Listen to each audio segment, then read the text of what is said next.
Cédric Guémy, bonjour. Bonjour, Merci d'être sur le plateau de Décideur. merci de m'avoir invité. Vous êtes un des leaders du mouvement des Gilets jaunes libres, qui Oui, existe depuis début décembre. oui, Alors, en quelques mots, est-ce que vous pourriez vous présenter pour tous les spectateurs qui ne vous connaissent pas? d'accord. Donc moi je suis Cédric Guémy, je suis cadre dans le transport, je suis un des fondateurs du mouvement des Gilets jaunes libres. J'ai décidé de rejoindre le mouvement des Gilets jaunes. Je dirais que la chose principale qui m'y a fait adhérer, c'est la hausse des taxes sur les produits pétroliers. Et c'est comme ça que j'ai pu rejoindre ce mouvement. D'accord. Alors, ce mouvement de Gilets jaunes libres, maintenant, il commence à se structurer. Il est composé d'une dizaine de représentants. Comment ces représentants ont été désignés? Donc les représentants ont été choisis au sein des Gilets jaunes. Enfin, ont été choisis, non. D'ailleurs, ça n'a pas été choisi. On a fait un appel à candidature, finalement. Les gens qui souhaitaient nous rejoindre, qui étaient sur la même ligne de conduite que nous ont appelés. Aujourd'hui, on a 13 représentants dans les régions, dont la Corse. Alors 13, non, parce qu'on en a perdu un, du coup, dans la bagarre, qui est Christophe Chalençon. Voilà, et c'est comme ça que après, les représentants régionaux ont pu avoir des représentants départementaux. D'accord. Et quels sont les dénominateurs communs entre tous les, on va dire, les chefs des Gilets jaunes libres? Est-ce que vous avez une idéologie commune? Est-ce que vous avez des revendications communes? Et si oui, lesquelles? Alors, la principale revendication, c'est un réel problème de pouvoir d'achat pour les Français, mais c'est aussi l'injustice sociale et l'injustice fiscale qui existent en France. Alors, ce qui est intéressant, c'est que à la base, le mouvement était vraiment centré sur la défense du pouvoir d'achat, sur la protection contre la hausse du prix de l'essence. Mhm, Aujourd'hui, on voit que le mouvement des Gilets jaunes libres, il est beaucoup plus large. Vous tout parlez à de fait. défense des petits commerçants, de référendum d'initiative citoyenne, de respect des institutions de la Ve République. Est-ce qu'aujourd'hui, vous vous considérez comme un mouvement politique à part entière? Alors, de la politique, forcément, enfin, un mouvement politique, oui et non, mais de la politique, forcément, puisqu'on en fait depuis le 17 novembre, depuis qu'on est arrivé sur les ronds-points. À partir du moment où vous souhaitez dialoguer avec le gouvernement, c'est faire de la politique. Ceci dit, au sein des Gilets jaunes libres, chacun a le droit, et je dirais même le devoir, d'avoir ses propres convictions. Alors, vous avez des gens qui peuvent être aussi bien du centre droit jusqu'au Rassemblement national. Je n'aime pas dire l'extrême droite, puisque pour moi, l'extrême droite, c'est encore autre chose. C'est-à-dire qu'on peut être militant RN, militant insoumis, et être dirigeant Gilets jaunes libres. C'est pas du tout incompatible. Alors, c'est pas incompatible, sauf que des militants, la France insoumise, au sein des Gilets jaunes libres, je n'en connais pas. C'est plus d'ailleurs, même si le socle pourrait être commun, c'est plus une façon d'aborder les choses qui fait que l'on diffère. Je m'explique. Aujourd'hui, le mouvement des Gilets jaunes, mais dans son intégralité, est fait de plusieurs courants d'idées et de plusieurs façons d'agir. Pour les insoumis, ça serait plus des mouvements de rue qui feront gagner. Nous, on est plus, les Gilets jaunes libres, nous sommes plus sur du dialogue et de la négociation. Pour beaucoup d'observateurs politiques, le mouvement de Gilets jaunes libres, c'est un mouvement qui va être du coup plutôt dire de centre droit ou de droite modérée. Est-ce que vous êtes de cet avis? Oui, puisque nous avons été catalogués tout de suite par les médias comme étant démodérés, ce que nous sommes hein, d'ailleurs, au sein des Gilets jaunes libres. Et donc effectivement, ça va, comme je le dis, hein, ça va du centre droit au Rassemblement national.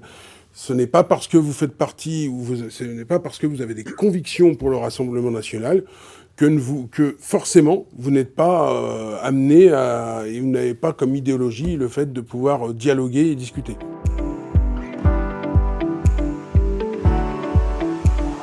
Alors, le gouvernement a été à l'écoute, je dirais, au début. Preuve en est, nous avons été reçus par Édouard Philippe pendant 1h30. On a eu un échange, un dialogue, en aucun cas des négociations, puisque Édouard Philippe lui-même nous a dit, de toute façon, je ne suis pas là pour négocier, Mais pour remonter l'ensemble de cette conversation au président de la République, c'est lui qui décidera. Après, il y a eu l'allocution du président Macron. Et depuis, je dirais qu'on est un peu dans un vide sidéral. Beaucoup de mal à trouver des interlocuteurs.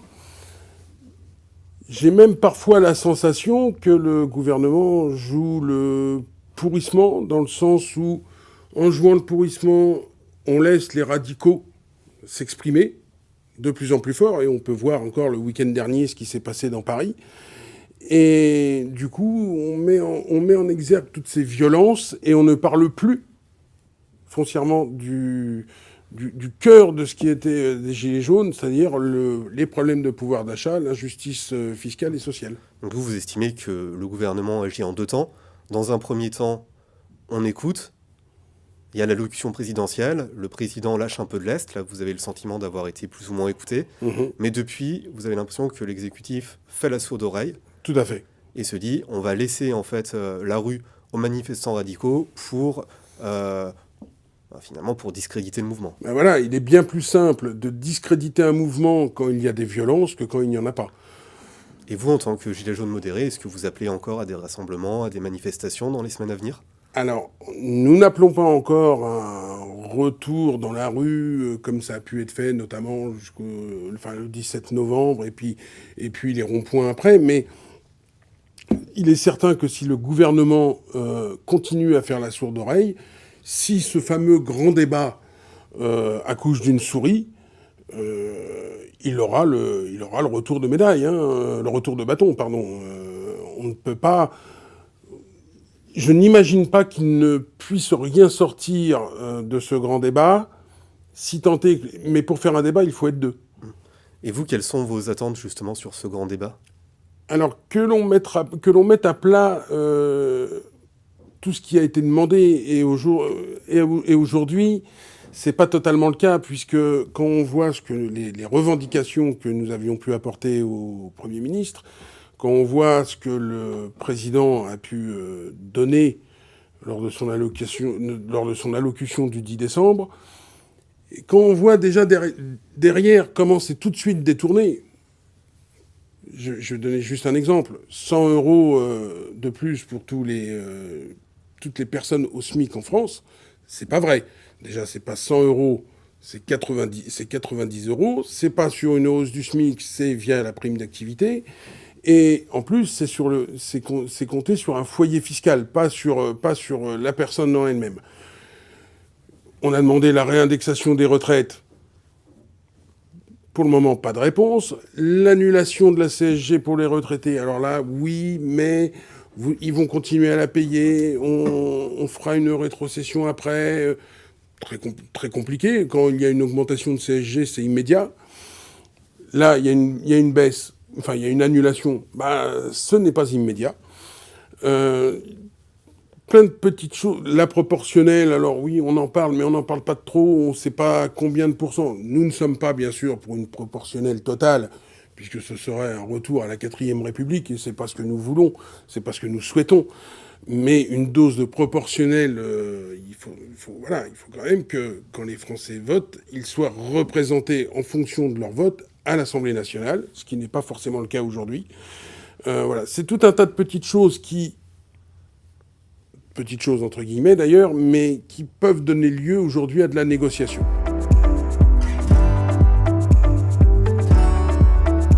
S'investir dans le grand débat, oui, ça c'est certain. Concernant les élections européennes, je suis tenté de dire que ça dépend de chacun. Je m'explique. Nous ne sommes pas pour une liste gilet jaune, puisque finalement, ça voudrait dire les européennes et quoi après ? Construire un parti politique ? Je suis pas persuadé que nous pouvons le faire. Ça nécessite beaucoup de temps, faire un programme politique commun. Il existe aujourd'hui déjà des partis politiques en France, comme je vous le disais il y a quelques minutes. Chacun a déjà ses convictions. Et nous incitons les gens à rejoindre, en fonction de leurs convictions, les partis politiques existants. Nous incitons les gens, surtout, à aller voter. Il doit y avoir un minimum d'abstention. Vous avez une stratégie double, participation, et on peut dire le mot entrisme. On peut le dire. Alors, c'est-à-dire que certains leaders de Gilets jaunes libres sont contactés par des partis politiques, et vous dites, si je suis contacté par un parti de centre-droit, de droite populiste, je serais prêt à m'investir sous certaines conditions. Sous certaines conditions. Alors, lesquelles ? Pour les élections européennes notamment, si on veut avoir du poids, il faut être élu. Pour être élu, il faut être en position éligible. Si c'est pour se retrouver 65e sur la liste, ça n'a pas franchement d'intérêt. Dans 6 mois, 1 an, qui se souviendra du 65e sur la liste telle ou telle ? Donc, si on veut pouvoir porter cette parole gilet jaune avec plus de poids, il faut être en position éligible. Donc pour vous, l'idéal, ce serait à terme d'avoir un député européen gilet jaune libre qui siégerait chez le Rassemblement national, un autre chez LR, un autre à l'UDI, un autre chez Debout la France ? Ça sera en fonction des convictions de chacun. Aujourd'hui, je ne peux pas dire combien vont aller sur une liste RN, combien vont aller sur une liste centriste, mais j'espère qu'il y en aura le plus possible, effectivement. Est-ce que les gilets jaunes libres sont déjà contactés par des partis politiques ?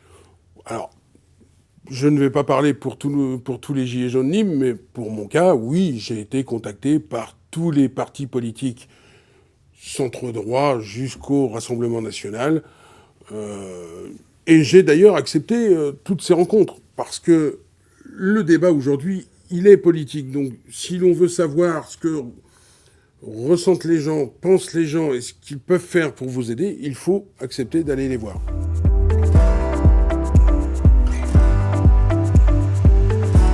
Un vaste problème, puisque aujourd'hui, à mon sens, il ne reste dans les rues que les plus radicaux. J'étais moi-même la semaine dernière sur la région de Tours. J'ai volontairement été été à la rencontre des Gilets jaunes qui manifestaient ce jour-là à Tours. J'étais pas franchement le bienvenu. J'avais l'impression d'être réellement dans un univers mélanchoniste. Complotiste. Pardon ? Complotiste. Complotiste, et pour lequel je n'étais pas franchement le bienvenu. Vous êtes maintenant considéré en fait comme une élite pour eux ? Comme une élite, comme quelqu'un qui pactise avec Macron, puisqu'il a voulu discuter avec. Il a souhaité, et il le souhaite encore, discuter avec. Et du coup, vous avez vraiment le sentiment aujourd'hui que les manifestants se radicalisent de plus en plus ? Les manifestants se radicalisent de plus en plus. Je dirais même que les manifestants, contrairement à l'idée qui peut se propager, les manifestants se radicalisent de plus en plus à l'extrême gauche. Alors donc aujourd'hui, sur les ronds-points, sur les lieux de manifestation, quel est le pourcentage, on va dire, de manifestants pacifiques et quel est le pourcentage de manifestants plus radicaux ? Alors, si au début, on pouvait avoir plus de modérés sur les ronds-points et un peu moins de radicaux, là, aujourd'hui, c'est totalement l'inverse, et je dirais 80-20. Il reste sur les ronds-points une vingtaine de % de gens modérés qui sont prêts à discuter et à voir les premiers gestes et les premières avancées qui ont pu être données par ce gouvernement se concrétiser, les autres voulant essentiellement passer par les mouvements de rue. Et comment vous expliquez ce renversement ? Nous, en tant que Gilets jaunes libres, nous avons toujours, à partir du moment où le gouvernement a commencé à lâcher du lest, a commencé à vouloir dialoguer, on s'est dit, il faut prendre cette main tendue, on ne va pas couper la main de celui qui vous donne à manger. Nous avons appelé les Gilets jaunes, mais les citoyens, puisque derrière chaque gilet jaune, il y a un citoyen, et nous avons appelé cette majorité silencieuse, finalement, à ne plus manifester, mais à dialoguer et à négocier. Donc je me plais à croire que aujourd'hui, les gens ne sont plus sur les ronds-points parce qu'ils attendent la négociation.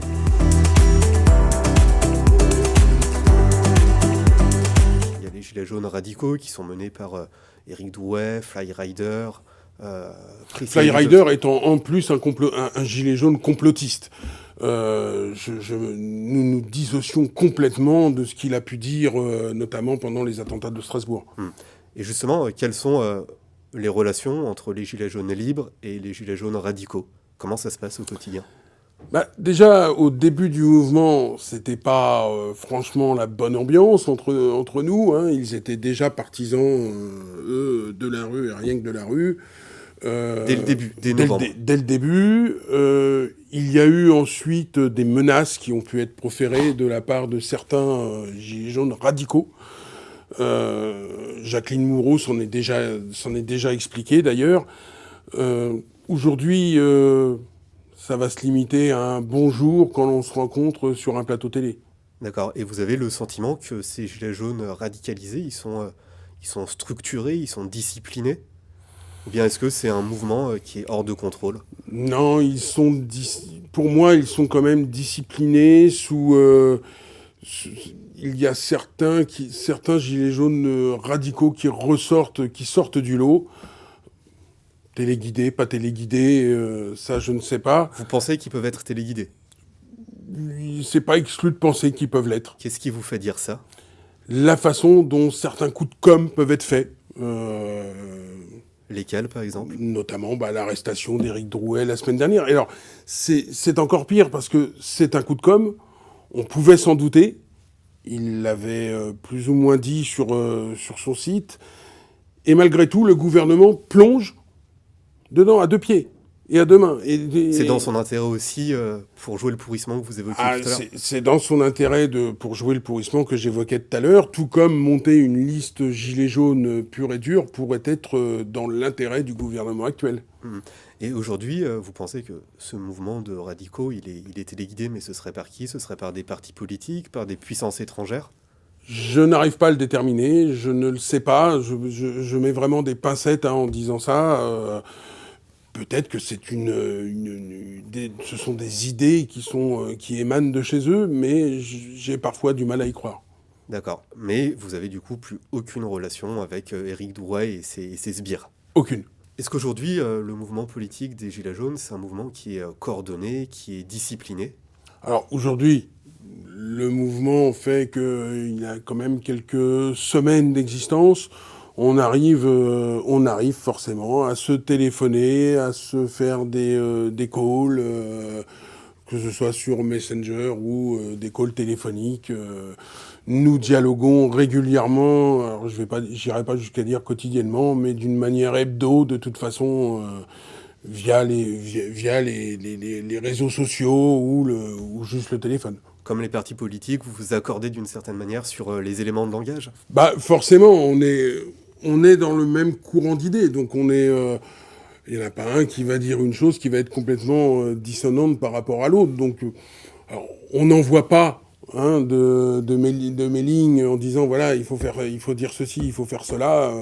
Chacun est libre de sa parole, mais sur le socle d'idées communes que nous pouvons avoir, nous sommes sur la même longueur d'onde. Est-ce que vous envisagez de structurer davantage le mouvement dans les mois à venir?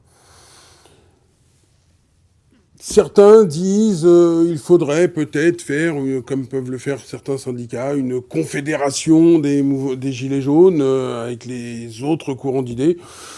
Non, nous ne sommes pas là-dessus. Nous pensons réellement que, je l'ai dit tout à l'heure, nous devons rejoindre les partis politiques existants.